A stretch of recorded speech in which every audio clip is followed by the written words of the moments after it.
Assalomu alaykum do'stlar. Ko'rib turganingiz Toshkent Hospital podcast. Bugun biz siz bilan aynan kardiologiya sohasi bo'yicha o'z mutaxassisimiz bilan suhbat olib boramiz. Assalomu alaykum. Avvalambor taklifimizni rad etmay kelganingiz uchun tashakkur. O'zingizni tanishtirib, mana shu bugungi suhbatimizni demak boshlasak. Assalomu alaykum. Avvalambor taklif uchun rahmat. Men Ne'matov Ahror, kardiolog shifokorman. Ahror aka, bilamizki, hozirgi kunda nafaqat O'zbekiston, balki dunyo bo'ylab ham aynan infarkt kasaliga chalinish holatlari ko'p uchrayapti. Bu hech kimga ham sir emas. Shundaymi? To'g'ri? Aynan mana shu kasallikka chalinish nima sababdan kelib chiqyapti va o'zi rivojlanishi qanday? Mana shu kasallikka chalinmaslik uchun nima qilish kerak yoki biz qanday xatolarga yo'l qo'yyapmiz? Shu borada gaplashsak. Hozirgi kunda infarkt kasalligini kelib chiqishi va bemorlarda infarkt kasalligini paydo bo'lish judayam ko'p. Avval ham bo'lgan, lekin hozir ham kamayayotgani yo'q. To'g'ri, meditsina, tibbiyot sohasi yildan yilga rivojlanib boryapti, lekin bemorlarni infarkt kasalligidan, ya'ni aynan shu yurak qon tomiriga bog'liq bo'lgan kasalliklardan vafot etishi soni kamaymayapti. Endi infarkt kasalligiga olib keladigan sabablariga keladigan bo'lsak, bu bir nechta sabablari bor.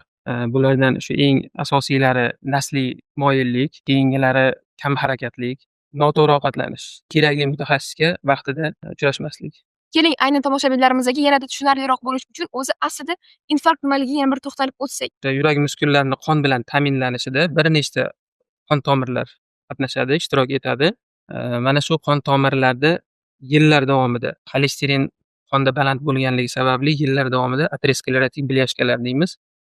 Mana shu xolesterinlar yurak qon tomir devorlarida to'planib, yig'ilib, sekin mana shu qon tomir devorini o'tkazuvchanligini buzganligi natijasida u qon tomirlaridan o'sha kelayotgan qon yurak hujayralariga kamayib boradi va oxiri yopiladi. Mana shu yopilgandan keyin bu yerda infarkt shakllanadi. Infarkt zonasi deyiladi o'sha joyni. Ko'proq yoshlarda uchrashi, hozir kuzatilayotgan infarkt bu vazospastik infarkt deyiladi. Bu hech qanaqa aterosklerotik bilyashkalar bunda qatnashmaydi. Bunda ko'proq stress gormonlarini organizmda oshib ketganligi natijasida, energetik ichimliklarni ko'p iste'mol qilish natijasida yurak qon tomirlarida spazm bo'lishi hisobiga qon o'tishi to'xtaydi birdaniga va shu sohada infarkt kelib chiqadi. Bu ko'proq yoshlarda uchraydi. Mana shu infarkt kasalligini mana sizni masalan tavsiyalaringizga yoki bo'lmasa boshqa mutaxassislari tavsiyalariga asosan aynan 100% davolash mumkinmi? Bu nasldan naslga o'tish holatlari ham vujudga kelishi mumkinmi? Bor, nasliy moyillik bo'ladi, lekin bu degani dadasida yoki bobosida infarkt bo'lgan bo'lsa, albatta o'g'lida yoki nevarasida infarkt bo'ladi degani emas. Uchrashi mumkin, lekin uchramasligi ham mumkin. Buni nasliy moyilligi bor, lekin unga ta'sir qiladigan tashqi faktorlar ham bo'ladi. Mana shu tashqi faktorlar bunga ta'sir qiladigan bo'lsa, bu insonda infarkt kasalligi rivojlanishi boshqa moyilligi yo'q bo'lgan insonlarga qaraganda ularda yaqqolroq namoyon kelib chiqish ehtimoli ko'payadi. Tashqi faktorlarga masalan nimalar kiradi deydigan bo'lsak, birinchi navbatda noto'g'ri ovqatlanish. Ikkinchi navbatda kam harakatlik. Uchinchi navbatda atrof muhitini, ya'ni oilaviy muhiti, ish muhiti yaxshi bo'lmasligi, ya'ni doimo stressda yurish va shunga o'xshash bir nechta omillari kiradi. Tushunarli. Mana shu infarkt kasaliga chalinganda inson qanday belgilar orqali o'zini aynan infarkt kasalligiga chalinganligini bilib olishi mumkin? Bizda hozir ko'pchilik mana shu kasallikka chalinadi, lekin boshidan oldini olmaganligi uchun chuqurlashib ketgandan keyin bu jarayon juda murakkablashib ketadi. Belgilamasiga sanab bersangiz. Infarkt oldi belgilariga keladigan bo'lsak, bunda ko'pincha avval yoshi kattalarda uchrardi, hozir o'rta yoshlarda ham bu tez uchrab turibdi.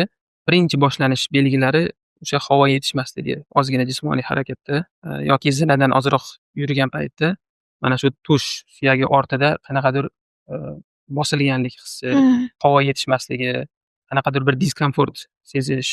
Mana shunday belgilar bo'ladigan bo'lsa, birinchi navbatda kardiolog shifokorga albatta uchrash kerak bo'ladi. Mana shu boshlang'ich infarkt oldi holatlari, ya'ni infarkt oldi holati ham deyish sal noto'g'riroq bo'ladi. Bu stenokardiya deb ataladi bu belgilar ko'proq. Mana shu stenokardiya belgilari rivojlanayotganligini albatta oldinroq diagnostik tekshiruvlar bilan aniqlash mumkin hozirgi kunda. Mana shu infarkt kasalligi bo'yicha O'zbekiston aholisiga deylik, birgina maslahat berish imkoni bo'lsa sizda, Siz yurakni asrash uchun nimalar qilishni tavsiya qilgan bo'lardingiz? Masalan, qon bosimini nazorat qilishi, o'sha stress omillari, qonni o'sha to'yib suyuqligi nazorati, qon analizlari nazorati, doimiy shifokor nazoratida bo'lish. Mana shunga o'xshagan bir nechta tavsiyalar bor. Agar bularni ichida eng shu bittasini tanlab olishimiz kerak bo'ladigan bo'lsa, bu to'g'ri ovqatlanish. Mhm. To'g'ri ovqatlanish. Chunki mana hozirgi kunda 70% o'rta yoshli insonlarimizda, taxminan bir 70% da oshiqcha vazn, Mm. semizlik bor. Yoshiga yarasha Mm, bas mm. holatlar to'g'ri. Yoshlarda ham kamida bir 40% bo'lmasa 50% insonlarda, yoshlarda oshiqcha vazn bor. Agar bitta dona yurak kasalliklarini, ya'ni infarkt kasalligini oldini olish uchun bir dona tavsiya beriladigan bo'lsa, bu to'g'ri ovqatlanish. Mhm. Rahmat. Yana bir savolim, infarkt xastaligini aynan uy sharoitida ham davolash mumkinmi? Yoki alohida shifokor ko'rigiga borib, tavsiya olib, ularda davolanish kerakmi? Infarkt kasalligi bu judayam jiddiy kasallik hisoblanadi. Eee, insonlarni o'limga olib keluvchi sabablarni ichida birinchi raqamli kasallik bu infarkt hisoblanadi. Bunday og'ir kasallikni uy sharoitida davolashni tavsiya bermayman. Uy sharoitida davolab bo'lmaydi. Hatto birinchi kunlarda reanimatsiya bo'limlarida davolaniladi. Birinchi 5, 7, 10 kunligi judayam xavfli hisoblanadi. Infarkt bo'lgan kundan boshlab birinchi 5, 7, 10 kunlikkacha bo'lgan holati judayam xavfli hisoblanadi. Sababi bu oraliqda arzimagan 1-2 qadam yurish ham yurakka judayam kuchli yuklama berishi natijasida yurakni to'xtab qolishi mumkin. Ishlab turgan yurak birdaniga to'xtab qolishi mumkin. Mana shuning uchun yurakni uy sharoitida davolashni tavsiya qilinmaydi. Bu har doim o'zini mutaxassislari, kardiolog shifokorlar nazorati ostida klinikalarda yotib, shifokor nazoratida davolash tavsiya qilinadi. Bugungi suhbat uchun rahmat Ahror aka. Bizaga taklifimizni rad etmasdan kelganingiz uchun tashakkur.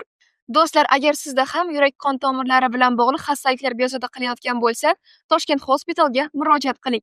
Siz bu yerda tajribali shifokorlarimiz orqali o'z dardingizga tez fursatlar ichida shifo topasiz.